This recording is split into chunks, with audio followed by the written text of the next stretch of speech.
इन सवालों का जवाब देने के लिए सारे खास मेहमान हमारे साथ जुड़ चुके हैं। शुरू करते हैं गूंज।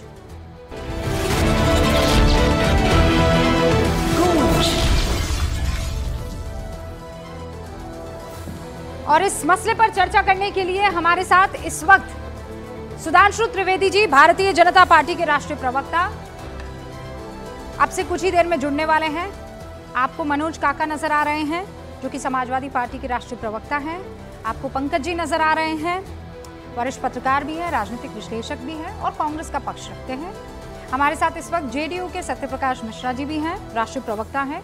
आप सभी का बहुत बहुत स्वागत है। सुधांशु जी आपसे कुछ ही देर में हमारे साथ जुड़ेंगे। बहुत बड़ा पैनल मैंने नहीं रखा है इसलिए क्योंकि बात जरा इस मसले पर हो जाए कि जो आप चाहते हैं वो क्या आपके घर में लागू हो पा रहा है। पंकज जी, शुरुआत आपसे कर रही हूँ। मैंने बहुत डिटेल्ड फैक्ट्स के साथ इस डिबेट को शुरू किया है कि जो राहुल गांधी चाह रहे हैं क्या वो अपने 3 राज्यों में जहां उनकी सरकार है कांग्रेस की कर पा रहे हैं, हाँ कि ना? देखिए, एक शुरुआत हुई है। 3 राज्य कांग्रेस के पास हैं, वहां एक शुरुआत हुई है। आगे चलकर ये प्रतिशत और धीरे धीरे बढ़ेगा। लेकिन आप इतनी ही तफसील से रूबिका जी जरा भारतीय जनता पार्टी शासित राज्यों के बारे में भी तो बताइए। अब मुद्दा चूंकि अमेरिका में राहुल गांधी ने कुछ बातें कह दी इसलिए भारतीय जनता पार्टी के लोगों को बहुत चिढ़ हो रही है। लेकिन राहुल ने क्या गलत कहा? उन्होंने यही तो कहा कि वे भारत की राजनीति में प्रेम, आदर और विनम्रता का भाव घोलना चाहते हैं। उन्होंने बहुलतावाद में विश्वास की बात कही।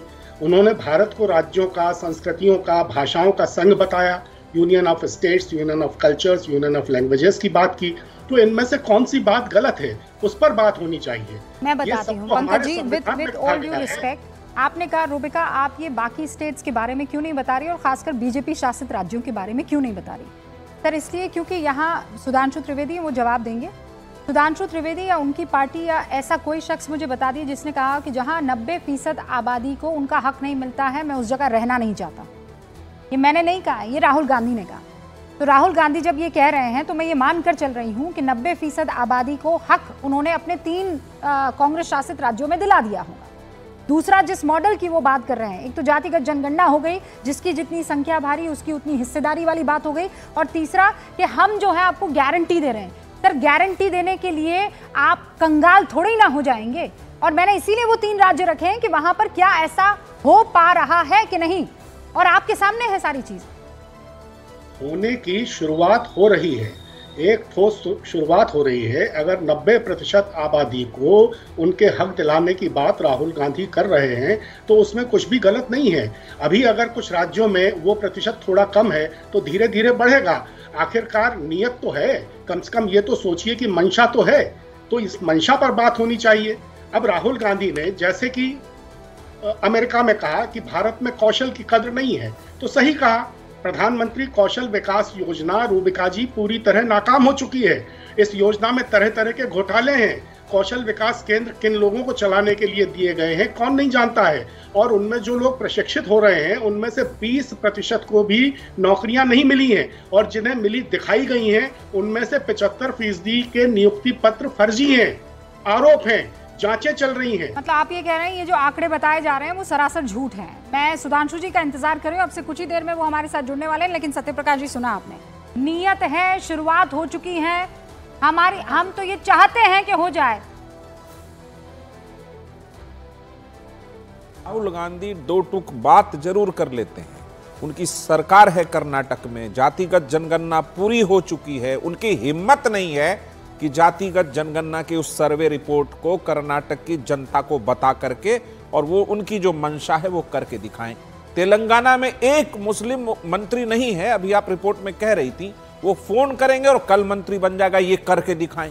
करना धरना कुछ नहीं, और जाकर अमेरिका में गाल बजाने के अलावा राहुल गांधी कुछ करते नहीं है। कोई शिकायत थी, घर की बात कर लेते, घर में तो अच्छा था। हमसे कोई शिकायत थी तो हमसे कर लेते तो अच्छा था। ये क्या तरीका है कि बार बार विदेशी लोगों के बीच बैठकर, कभी अमेरिका में, कभी इंग्लैंड में, कभी किसी यूनिवर्सिटी में बैठकर भारत को तरह तरह से बदनाम किया है। आप ये बताते कि इंदिरा गांधी, जवाहरलाल नेहरू, लाल बहादुर शास्त्री, उनके मनमोहन सिंह के राज में 70 सालों में कितने दलित को इस राष्ट्र में राज्यपाल बनाया, मुख्यमंत्री बनाया, मंत्री बनाया, यह हिस्सेदारी दी। बताते नहीं कि कांग्रेस पार्टी में जब टिकट बंटवारा हो रहा था तो कम से कम 20% दलित को दिया था। ऐसा कभी किया नहीं। कांग्रेस का ना आरक्षण से कोई लेना देना, ना दलित विकास से कोई लेना देना, ना ओबीसी के विकास से तो खैर कुछ भी लेना देना नहीं। ओके। अगर 70 साल में गाल बजाने वाली पार्टी आज विदेश की धरती पर भारत को बदनाम कर रही है, जहां अभी पिछड़े जाति के लोग आगे हैं, जहां राष्ट्रपति आदिवासी समाज से हैं, महिला हैं, जहां 29 मंत्री केंद्र में ओबीसी समाज से हैं, जहां 4 दलित समाज से सुप्रीम कोर्ट में जस्टिस हैं। नहीं, पर ये इसी तो मसले गाल बजाइए। इसी मसले पर मनोज काका बहुत क्लियरली, और सुधांशु त्रिवेदी भी हमारे साथ जुड़ चुके हैं, लेकिन मनोज काका ओपनिंग रिमार्क इस बात को लेकर, कथनी और करनी में आप इस देश को जो सुझा रहे हैं वो जमीन पर करके तो दिखाइए। आप अब तक जितने भी मुख्यमंत्री हुए हैं पूरे देश में 17% ओबीसी अगर कोई चेहरा आया तो वो कांग्रेस ने, लेकिन इतने टाइम में बीजेपी ने 31% ओबीसी चेहरे को सीएम बनाया है। और आप कह रहे हैं कि ये लोग पिछड़ा विरोधी हैं, दलित विरोधी हैं, ओबीसी विरोधी है, एससी एसटी विरोधी हैं। मैं आंकड़ों के जरिए बात कर रही हूं, आप आंकड़ों के जरिए मुझे झुठला दीजिए। नहीं, आपने ठीक बात कहा कि आंकड़ों के जरिए आंकड़ों की बात होनी चाहिए, लेकिन मुझे पूरा भरोसा होगा कि आंकड़े हमें नहीं, हमारा आपका जो संवाद हो रहा है ये पूरा 140 करोड़ लोग देख रहे हैं और वो भारतीय जनता पार्टी से जानना चाह रहे हैं। दूसरे छोड़िए, हम जिस राज्य से आते हैं उत्तर प्रदेश में 69,000 शिक्षक भर्ती में 22,000 दलितों पिछड़ों के साथ अन्याय हुआ। अगर उत्तर प्रदेश की सरकार, योगी आदित्यनाथ की सरकार, जो दुर्भाग्य से हमारे आपके प्रति सद्भावना नहीं रखते हैं, वो हमारे आपको हिंदू मुसलमान में वो जोड़ते हैं, आप समझिए, सद्भावना आपके भी प्रति योगी की नहीं है। लेकिन 22,000 दलितों पिछड़ों के साथ अन्याय हुआ। उत्तर प्रदेश के उच्च न्यायालय ने कहा कि हाँ अन्याय हुआ है, लेकिन उस अन्याय को न्याय देने के बजाय को सरकार ने, उत्तर प्रदेश की सरकार ने और अपने लोगों को लगा करके सुप्रीम कोर्ट में उसका बचाव नहीं किया, बल्कि उसके विरोध में उतर गई और आज उन नौजवानों को न्याय नहीं मिल रहा। आप बात कर रही हैं, अगर इतना समतावादी भारतीय जनता पार्टी हो गई है तो मैं जानना चाहूंगा कि उत्तर प्रदेश में दलित और पिछड़े के नाम पर 17 में भारतीय जनता पार्टी की सरकार बनी, लेकिन क्या हुआ?